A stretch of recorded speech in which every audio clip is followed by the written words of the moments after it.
Yo, what's good, YouTube? This is Jake from TNJ, and welcome back to the Denver Bears franchise here in season number 3. Now, our Bears have started out pretty average, and I would like to see our bats come around, but one guy that is hitting very, very well to start the season is outfielder Will Benson. We traded for him in season 1 for Trevor Story, so we need this trade to pay off. So let's face the Diamondbacks here on the road, and let's see what Will Benson can do, but right away, he does strike out right away to Levi Kelly. And now we get the second at-bat here in the third inning, chasing one outside the zone, bringing it to a 1-2 count with Jose Iglesias on first base. Let's see what Benson can do. Pitch low, he goes with it and hits it well to left field. Good timing, good contact, but just a routine fly out. 0 for 3 in this game so far, leading us to the top of the 8th inning. Man on first, and he strikes out again. 0 for 4 today on the curveball. The Diamondbacks end up getting the win here. And what a rebuild the Diamondbacks have had. They've pretty much went 2 years, and now they are competing for the NL West title early on in the season. They are hitting tremendous. They have the best average in the division right now.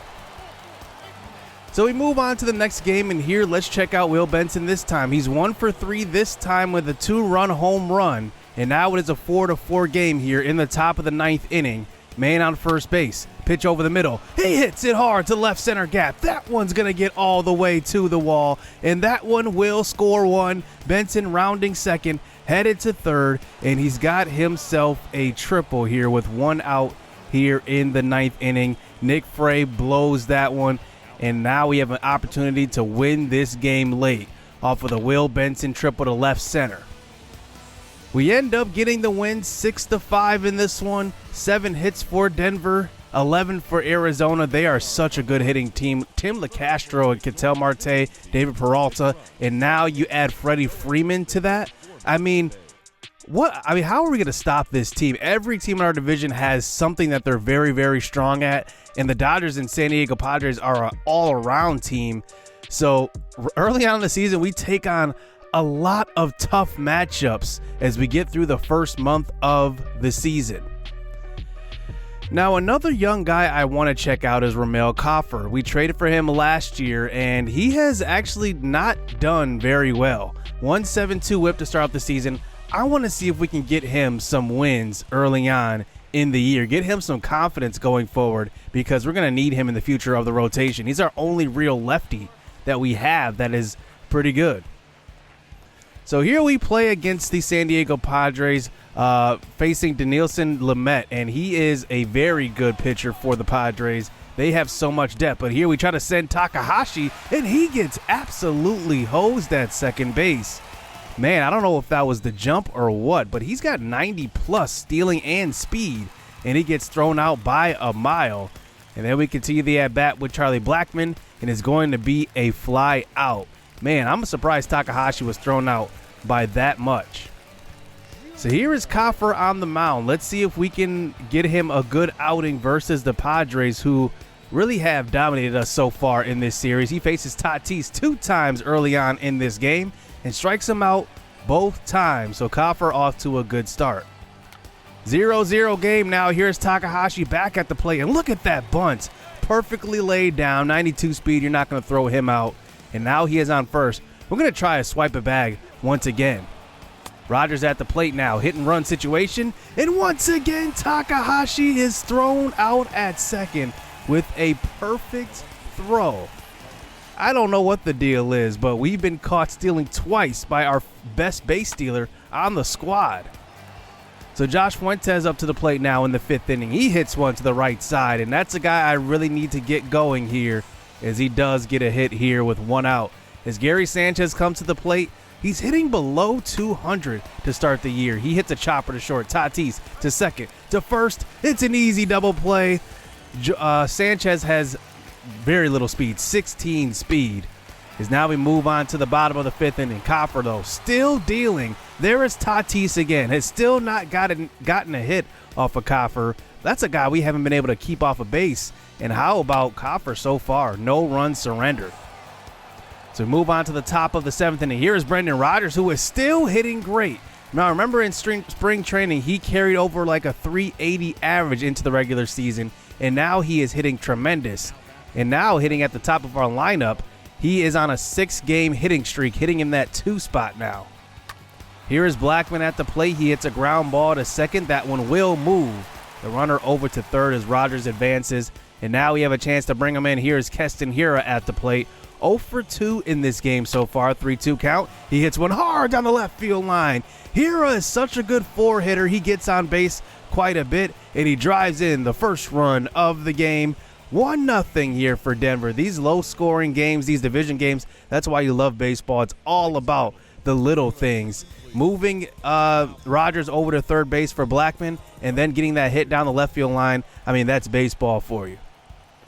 So here is Fuentes at the plate. 3-2 count here with 2 outs. He goes deep to right field. This one has gotten carry, and it's going to reach the wall. Home run.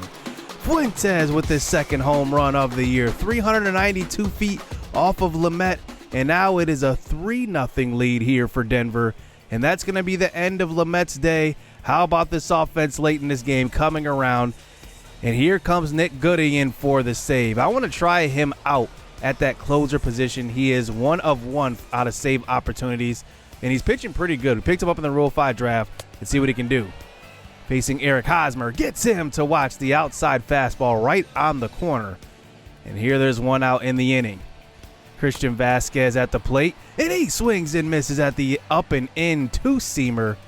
And that's his second strikeout of this 9th inning. They bring in C.J. Abrams, one of their shortstop prospects they have, but he's behind Tatis. He's the guy to watch out for. We could possibly trade for him. He hits one hard to right field, and that is going to be caught in right field by Takahashi, and that will get Coffer the victory.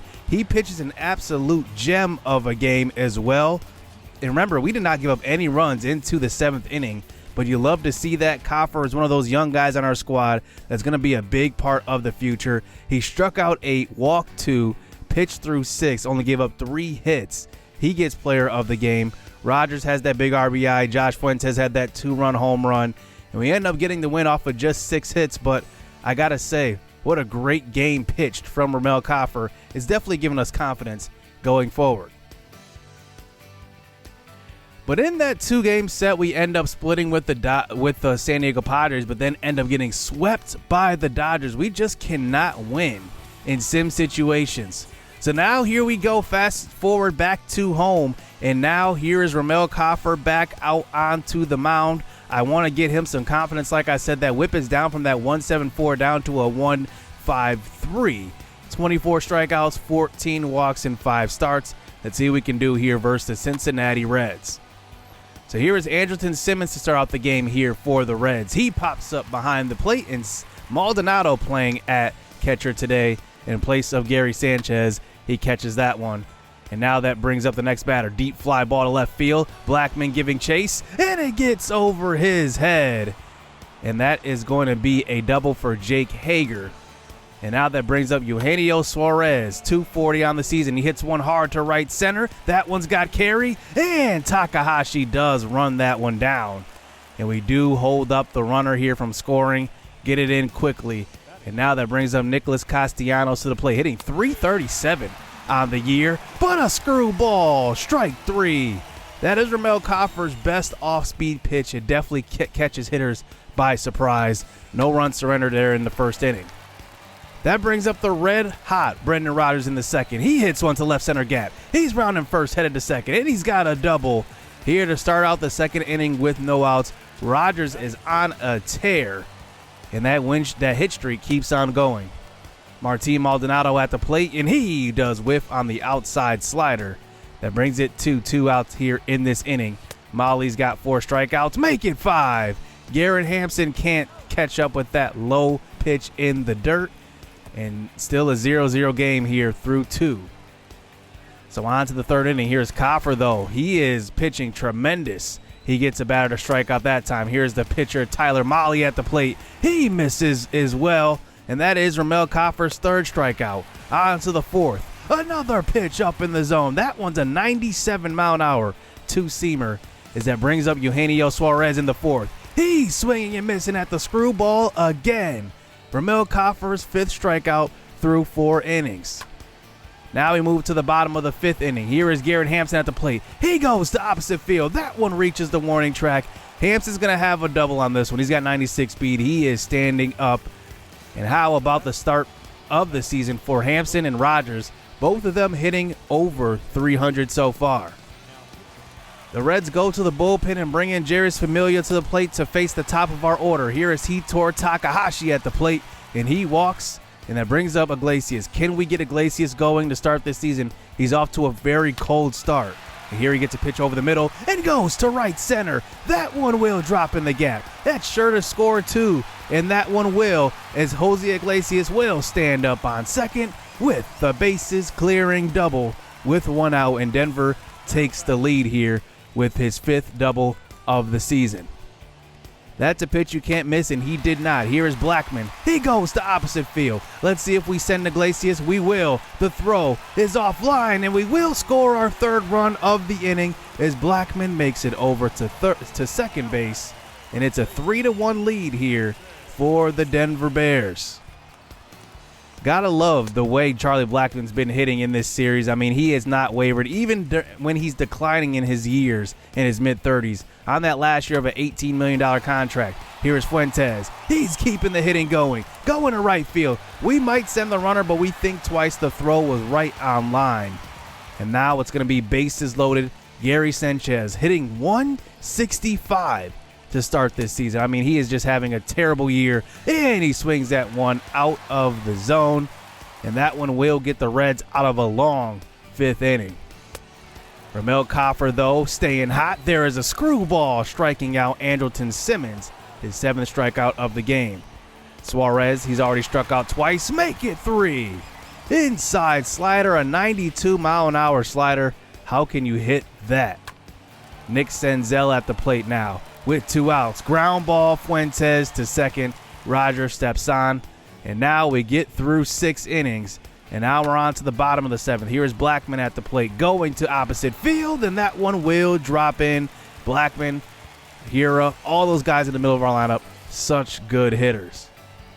That's going to bring up Keston here. 0 for 2 in this game so far. He hits one up the middle. And that one is right to the pitcher, Michael Aoki. And that one will be a double play. As we move on to the 9th inning here, Scott Alexander into pitch. He's only pitched 6 innings this year, 1.42 ERA. But look at the average, though, that he's given up. A lot of hits. But now we move on to the 8th inning, actually. Here's Jake Hager at the plate. Bases loaded with no outs. Let's see what the Reds can do. Here is Hager, inside pitch, and he inside outs this one. And Hira runs it down in foul territory. And that will be the first out of the inning. Eugenio Suarez has already struck out 3 times, and that's the 4th. 0 for 4 with 4 Ks, and Scott Alexander has an opportunity to get us out of this inning with no runs given up. Here is Alexander, hit down the line. There is Fuentes, nice play and a throw to second base, and that's going to be no runs given up with bases loaded and no outs. We move to the bottom of the 8th inning. Here is Rogers at the plate. He's staying hitting hot, and he hits one down the left side, and that one will be stopped by Suarez, but safe. 2 for 4 day for Brendan Rodgers. Fuentes up to the plate, hits one hard to left center. That one will reach the wall. Rodgers is on his horse. He's got decent speed, 60. He's going to make it all the way home, and that one will be a double for Fuentes. It's 4-1. And we're giving Coffer a little bit of insurance for this win. And that's a great hit by Fuentes. He's really showing up so far. Sanchez at the plate. One over the middle. He hits one hard to left side. That one gets past Suarez. And it looks like Fuentes will make it to third base. And now guys on the corners with no outs. Hampson at the plate now. 1 for 2. And he swings that one way out of the zone. I think he was fooled on that one. He may have thought that was an off-speed pitch. As that brings up Miguel Andujar off of the bench, hitting .250 so far in a reserve role. He gets one high and he misses. And he can't keep up to that fastball. Sean Doolittle has 2 outs in this inning. Hito Takahashi, another strikeout. 3 strikeouts in a row. And we couldn't make contact to bring in one of those runs. So 4-1 now. Here is Scott Oberg in the game now. He's going to try the save opportunity here, and he does get a ground out to Iglesias at short. As that brings up Nicky Delmonico with 2 outs. Oberg 1 out away from a nice little 3-out, 3-run save, and that one will be a grounder right back to him. Oberg throws on to first, and Denver wins here, giving Coffer 2 wins in this episode. How about Rogers and Fuentes hitting tremendous in this game? And Hira did as well, and so is Blackman always hits well. That goes without saying. But 13 hits in this game. This felt good, because remember last episode we really couldn't get any hits, and it feels good to have a good outing here at the plate, not behind the plate, but at the plate. And Coffer, once again, an 8 strikeout game, only 1 earned run, 1 walk. That's one thing that I love. He only walked 1 guy, and we gave Jeurys Familia the loss here. Fuentes went 3 for 4. Blackman went 3 for 4. Iglesias went 2 for 4. And Rogers also went 2 for 4.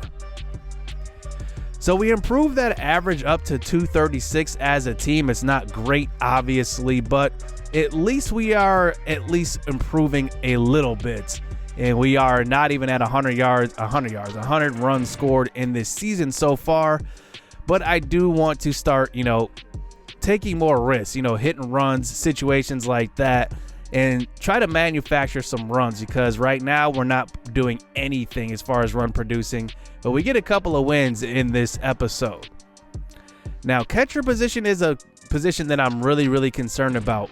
You can just see Gary Sanchez is not even hitting 200, and I'm starting to have buyer's remorse a little bit, because remember, we signed him to a 2-year deal instead of a 1-year prove-it deal, which we initially wanted to do, but we wanted to sign him, and I don't know if it's going to pay dividends. You can see the batting average rank. We are 23rd in the MLB in batting average, and for the 2nd straight year, we are dead last in on-base percentage. Something's got to change in order for us to truly compete in this division. I don't know what that is right now, but we need something. I'm not sure Gary Sanchez is the answer. Ronald Odor is pretty much not even seen, not even heard. I mean, our 2 signings right there are not doing well at all. So that's going to do it here in this episode. We end this episode 11-19. We're going to probably have one more episode before the draft, and I really want to just evaluate guys before the draft and see what we truly need and see if we want to make any trades at all heading, past the draft into All-Star Weekend. So hit subscribe, hit that like button. 11-19 for the Bears in second to last, but there's a lot of baseball left. So stay tuned. Let's get it. Let's go. I hope the rain